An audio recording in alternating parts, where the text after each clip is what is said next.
Hi hello WhatsApp guys, কেমন আছেন সবাই? স্টোরি ফিনিশিং চ্যানেলের পক্ষ থেকে সবাইকে আন্তরিক শুভেচ্ছা অভিনন্দন জানাই। সম্মানিত ভিউয়ার্স, নতুন একটা ভিডিও আপনাদের সামনে প্লে করতে চলেছি।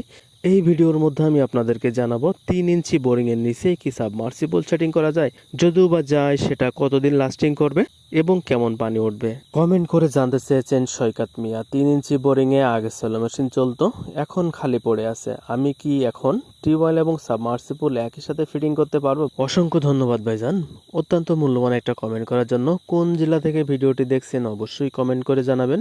তো ভাইজান, আমরা কিন্তু এখানে 3 ইঞ্চি বোরিং এই সাবমার্সিবল পাম্প সেটিং করছি। আমাদের এখানে কিন্তু টিউবওয়েলটা নাই, কারণ আমাদের টিউবওয়েলটা এখানে প্রয়োজন হচ্ছে না। আমরা যে কোনো টাইমে টিউবওয়েলটা এখানে এড করতে পারবো।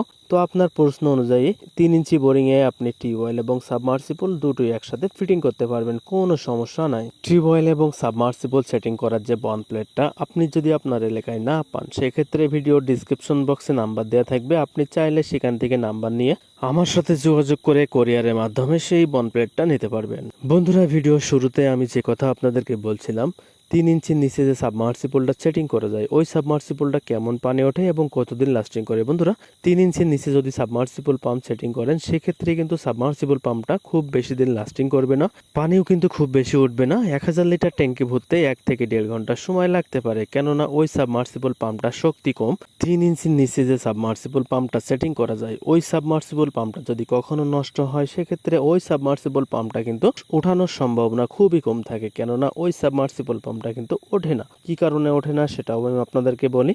সাবমার্সিবল এবং বোরিং এর সাথে কিন্তু আয়রনে আটকে যায়, আর আটকানোর কারণে কিন্তু ওই সাবমার্সিবল পাম্পটা ওঠে না।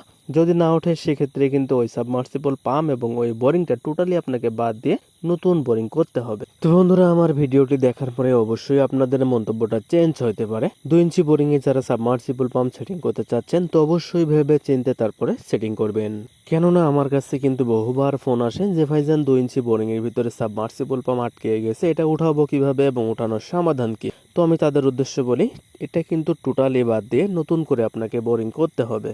তো বন্ধুরা, আমাদের সাবমার্সিবল কিন্তু এখানে টোটালি সেটিং করা শেষ। তো আমরা কিন্তু এখন টপ পাইপ এবং বন্ড প্লেটের সাথে নাট দিয়ে সুন্দরভাবে আটকে রাখবো।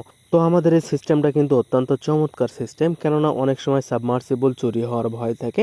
এই টপ পাইপ এবং বন্ড প্লেট যদি আপনারা সেটিং করেন, নাট দিয়ে সুন্দরভাবে আটকে রাখতে পারবেন এবং এখানে তালাও সিস্টেম করতে পারবেন। তো অতএব এখানে সাবমার্সিবল কিন্তু চুরি হওয়ার কোনো সম্ভাবনা নাই। তো বন্ধুরা, যারা সাবমার্সিবল পাম্প ব্যবহার করেন, তাদের উদ্দেশ্যে আমি একটা কথা বলবো। এই যে ডাবল লাইনটা আপনারা দেখছেন, এই ডাবল লাইনটা আপনারা অত্যন্ত সতর্কের সাথে ব্যবহার করবেন, কেননা এই ডাবল লাইনের কারণে কিন্তু একটা সাবমার্সিবল পাম্প নষ্ট হতে পারে। কেননা এই যে ডাবল লাইনে 2টা চাবি থাকে, এই চাবি যদি 2টাই বন্ধ থাকে, সেক্ষেত্রে কোনো দিকে কিন্তু পানি যাইতে পারবে না।